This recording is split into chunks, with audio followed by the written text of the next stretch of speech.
From transforming boardrooms to reshaping classrooms, the 9th edition of the Times Now Asian Business Leaders Conclave 2025 and the 8th edition of the ET Now Best Education Brands 2025 brought together visionaries who are crafting a bold new chapter for the world. Let's explore the ideas, leaders, and innovations driving this transformation. The 9th edition of the Times Now Asian Business Leaders Conclave 2025 opened with a powerful keynote by Kobi Shoshani, who reflected on Asia's future, breaking boundaries, building bridges. Let's take a look. My appreciation to the young generation of India. You have a brilliant young generation. You have a young generation that want to win, want to sell. They came with education. They like India. And they see themselves as part of building the new India. You brought the technology along with you, and I think that's going to give a boost to India and to the entire world. Up next, Sukant Mishra took the stage next with a rousing address on Asia 2030, the dawn of a new world order. Let's dive in. AI has been a focus, R&D has been a focus for India to take and leverage the existing resources, the focus of India, to improve the workforce. We are already taking a leading position in BRICS, G20, Indo-Pacific. Today, we are no more following the rules. We are participating or writing the rules. We have a huge potential and a very fastest growing economy. It's time to put all your money in India, guys. Build in India, bet on India. This is the opportunity of lifetime. Next up, a dynamic fireside chat explored the topic innovating for global impact, why Asia matters to the world. Let's take a closer look. I would say it's a spectrum that we are on. In 3 or 4 years' time, or maybe about 6 or 7 years of time, Asia itself will take over the entire economy that G7 represents.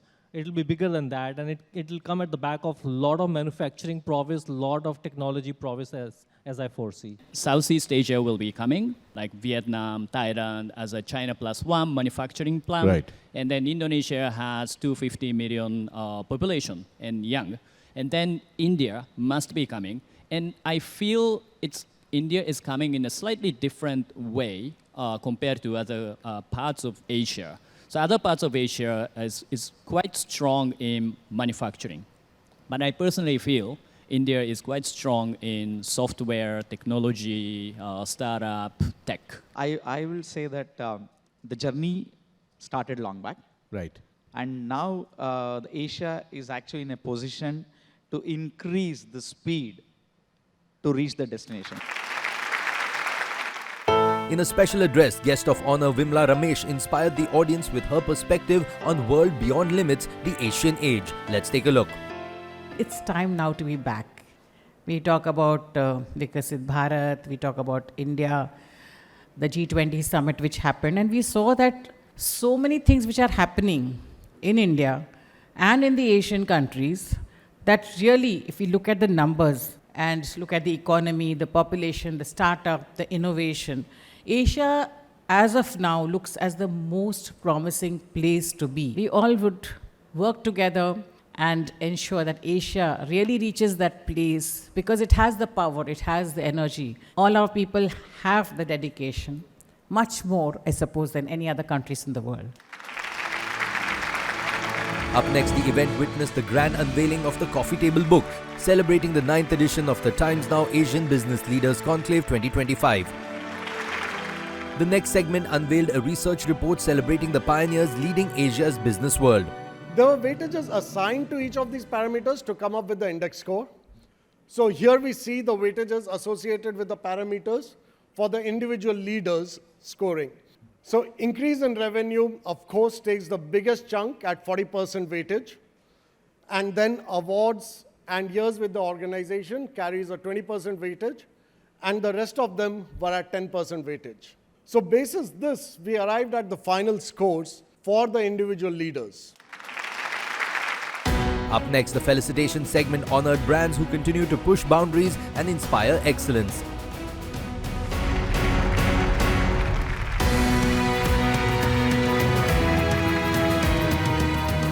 We always think and talk about the only thing which is constant is change. And part of that change is to understand and adapt ourselves to our consumers and likewise to our employees and stakeholders. And as we embrace the technologies and we embrace the emerging trends, it's extremely important to understand the consumer and how the consumer is evolving and how the consumer preferences are changing and evolving over time. Use data to help you define and refine your strategy and how you approach consumers. But most importantly, I have followed my principle of 3 C's, which is really around clarity, commitment, collaboration. What was good yesterday is no more good today, and what is good today is no more good tomorrow. So it is very important for leaders to innovate. Innovation is key to success. That is the core, whether it is AI or it is process innovation or it is robotics for tomorrow, design innovation, that is very important. Second is to gain the trust of the employees. The employees are more partners and stakeholders rather than just the employees. And the foremost thing is that we have to keep on listening to the customer needs. Unless and until we do not listen to them and don't force your solution onto them, but provide the solutions which they are asking for. You cannot have a sustainable growth of an organization if through unethical means or by destroying the community around you. At the same time, to be able to meaningfully contribute to the community, you need to have a growing and a profitable organization, which is why I use the word alignment. From an EQ standpoint, we have our values, which are trusted, collaborate, improve, and commercial. And all of these values are values that we live every day. So we're not asking our colleagues to do anything different from what they would do in their daily life and contribute to the sustainable growth of the company.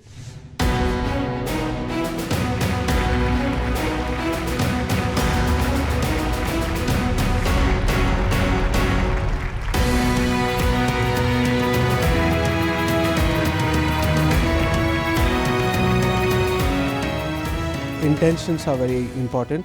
Extremely, when there is rapid changes, there will be always pressure, and there will be things that may not be going as planned as you would like to be. What we believe in at MV and the way we've grown is to make sure that we stand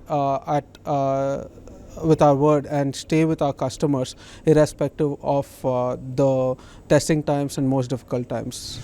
A leader has to walking the talk and lead by example. We at Chetak follow the same practices, and we respect the different cultures in India and in Asia, and we try to groom our people across different sectors in different states so that they can drive the teams with their abilities and the strength. I think the most important quality that leaders today should impress upon their engineers or developers is the ability to unlearn and learn, get algorithmic and get deeper with the technologies that they use constantly. In Global Logic, we run year-long academies where we teach people on skills and technologies that they should be using in their lives. I also believe that the belief in the fresh talent that we have, or the Gen Z like we call them, is paramount. They come in with fresh ideas, disrupt the whole ecosystem. Rearing and nurturing them would help the industry manifold, I think.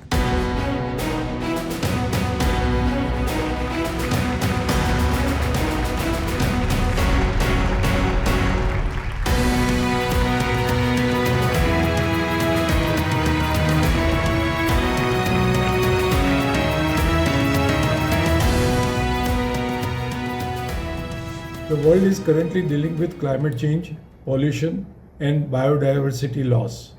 These issues impact developing countries the most.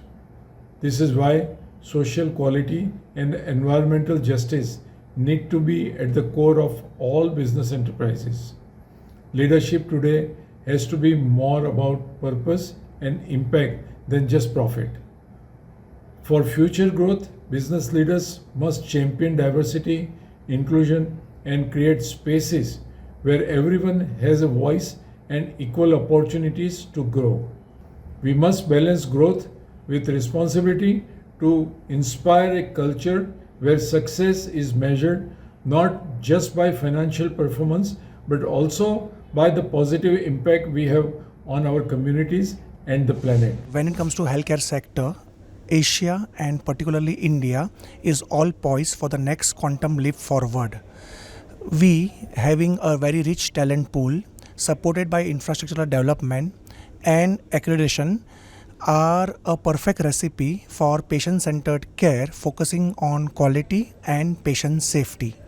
We as leaders of healthcare should try to seamlessly integrate the modern technology with our traditional healing touch. Technology is ever changing, especially in the healthcare industry.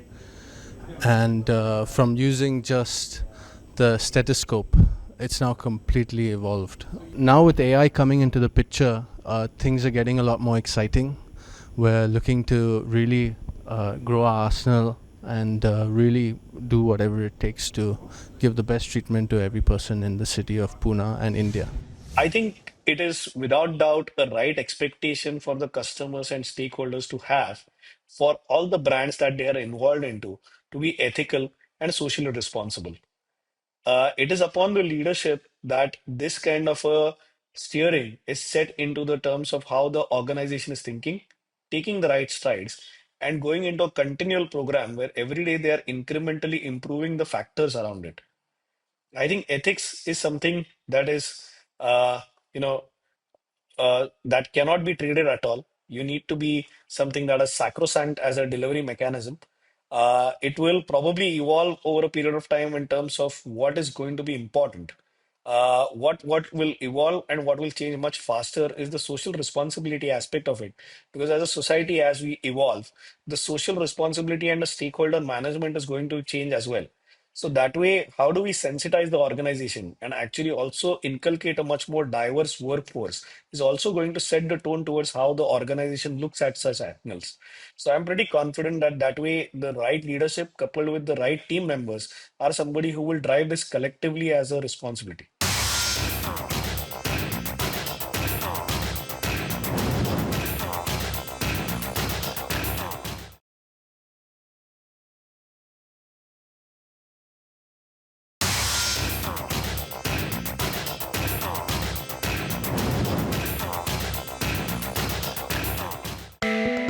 The 8th edition of the ET Now Best Education Brands 2025 kicked off with a special address by Apurva Palkar, spotlighting the role of skill-based education in empowering India's youth. Let's take a look. Darwin once said that strongest don't survive, most intelligent don't survive. Adaptable and innovative people are the ones who will survive in times to come. We need to bring in the skills of adaptability, and skill is going to be the currency for future. Gone would be the days in next 5 years where the CVs will be driven by the qualifications, but CVs will be driven by what kind of skill sets each individual has at all stages of their life in their career lifespan. Up next, a panel on bridging the gap between education and employability explored how institutions can align learning with the evolving needs of the job market. Let's take a look. It is more about what do we want to teach? Do we want to teach them operational skills or day-to-day skills or the routine skills, or do we want to teach them higher order skills which are more strategic in nature, right? That is one question which has to be answered first. I think, industry and, the institutes have to first see what that industry needs and whether learner really wants to learn that. Or we have to, start counseling learner that what you want to learn, you will fit not into this, but into that. So it is very important that three stakeholders of the academia should come together. That is institutions, academics, and the students, they have to come together. We have to shake hand and see what is that market is required. This is a time for taking decisions. This is not a time for prevarication. Whether we should do, how much we should do, how much has been done, I think that ship has sailed. For me, it's not a question of whether or not, it's a question of how and how soon. In a compelling fireside chat, thought leaders discussed the inclusion imperative, building an equitable education system that empowers every learner. Let's take a look.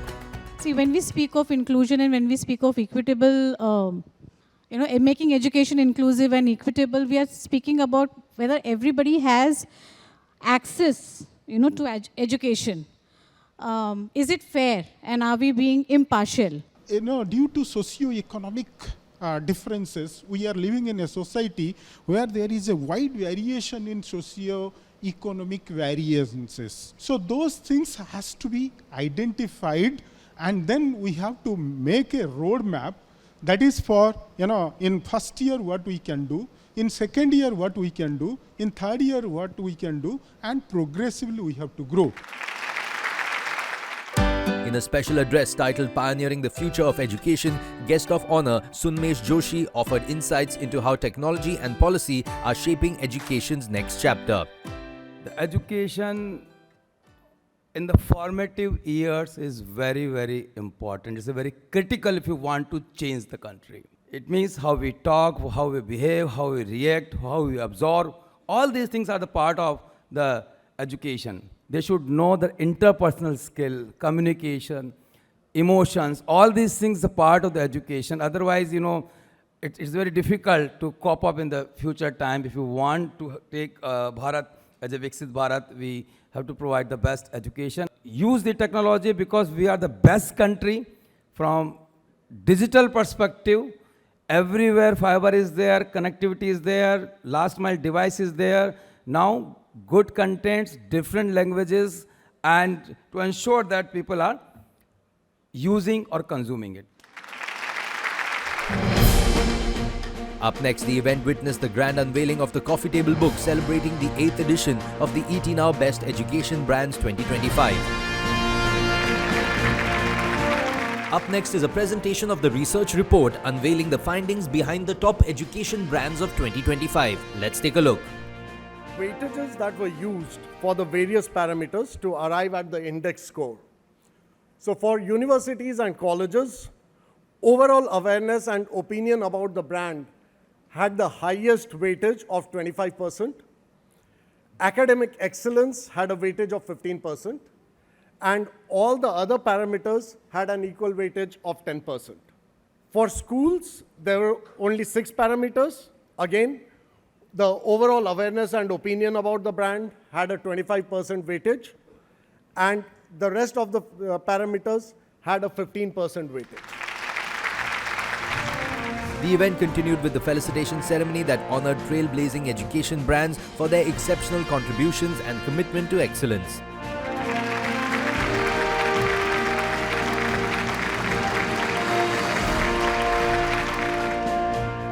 I think the education sector is transforming very fast, and it's trying to move up to the expectation of industry.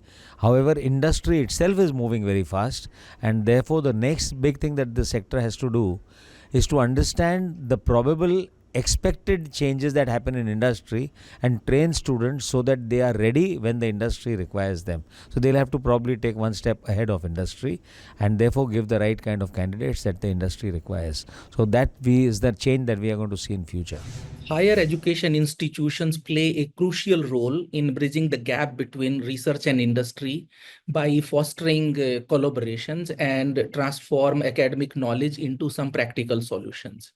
This is very important from higher education institution point of view to develop these partnerships with industry and create the knowledge base and come to research commercialization, which can actually impact the society in a long run.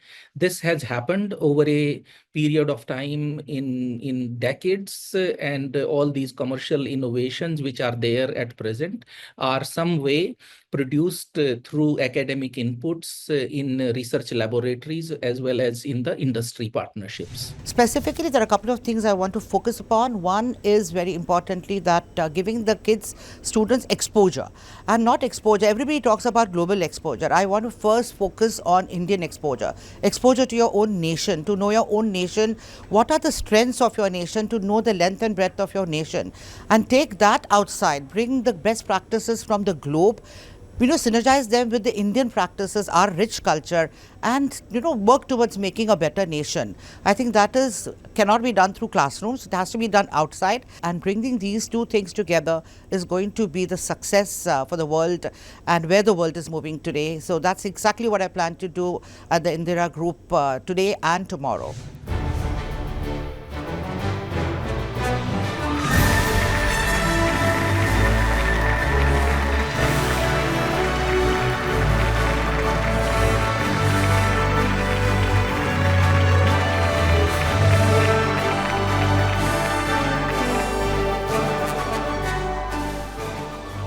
I think we have to build on skills of students, and we have to look at the projects, assignments, group learnings, group projects which are to be given to the students, and probably also having a flipped classroom kind of learning where it is more discussion based. When a student learns through project, is that he really understands what is happening.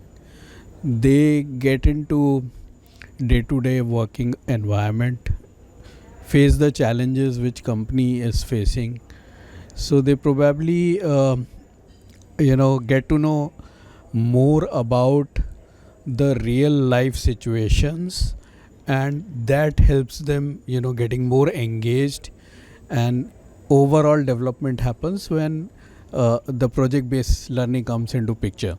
Otherwise bookish learning really does not help until you start relating it to what is happening in real life. Next big thing is to the education itself will get into a kind of big transformation where I think beyond degrees people will be judged more on what kind of skills they have, and degrees will be probably the only eligibility parameters, and after that students and anyone who is looking for a better job have to showcase their skills. Use the classroom for iteration, you use the classroom for collaborative experience, for brainstorming, for executing. You do not use the classroom just to do learning or domain knowledge learning. A lot of the content will be shared beforehand. A lot of web resources and other resources, including AI resources, can be people can be encouraged to explore on their own. But when you meet to execute. It's a workspace. I think this whole idea of experiential learning in and out of the classroom will transform education. Sustainability cannot remain confined to silos. It must become a part of university's culture woven into every discipline.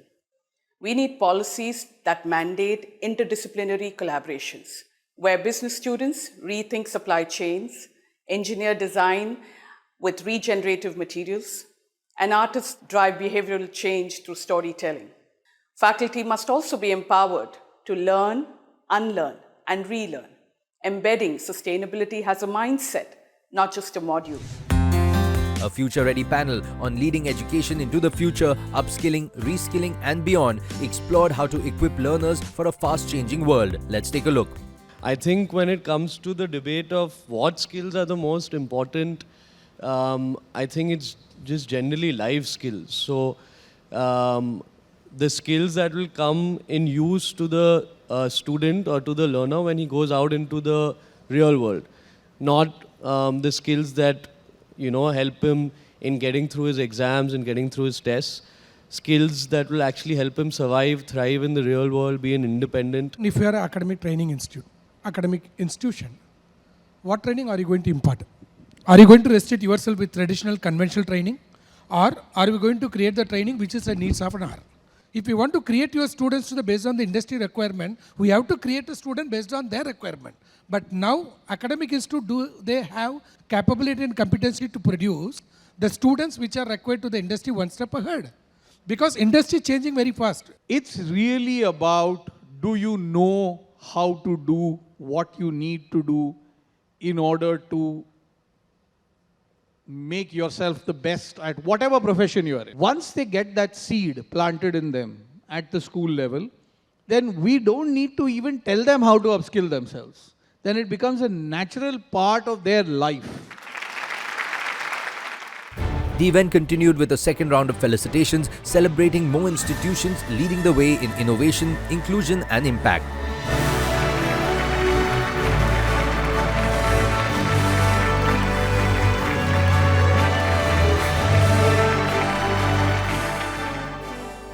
This is the need of the hour. When we look at, it's not grades, it's not just a paper degree that we are looking at, it is value addition. If a person is not real world ready, is not ready to scale up to the changes that are happening around them in the world, the dynamic scenario that is there. So what is important is creating lifelong learners, creating the ability to learn. And when a person has that ability to learn, they automatically adapt, they develop themselves as the time goes by. And skill development is extremely essential if we want value-based, the right kind of education, because that's when all your goals would definitely be achieved if one looks out to what are we trying to create. We still use basic textbooks in STEM fields, so that science, technology, engineering, and management, mostly written in the West or written by authors based in the West. This is not to demean or diminish the efforts made by Indian scholars in the last few decades to sort of start the tradition of rich, rigorous, informed scholarship, but to point out the major point that at this point in time, we have majority of textbooks that come and originate out of the West. Also true for pedagogical materials. Now, this is something where our schools can contribute quickly and immediately. At Anand, for example, we encourage our faculty to create basic reading materials, course readers, and textbooks that are pertinent to our context and to our systems. Z-Learn is unique at a macro level across the education industry in multiple ways. Firstly, Z-Learn has physical presence across 2,500 centers in 800 different locations across the country. Apart from that, looking at the pace at which society and industry are evolving, Z-Learn offers a combination of holistic education, experiential education, personalized, and tech-enabled learning, which means we are looking towards a more futuristic education for a better tomorrow.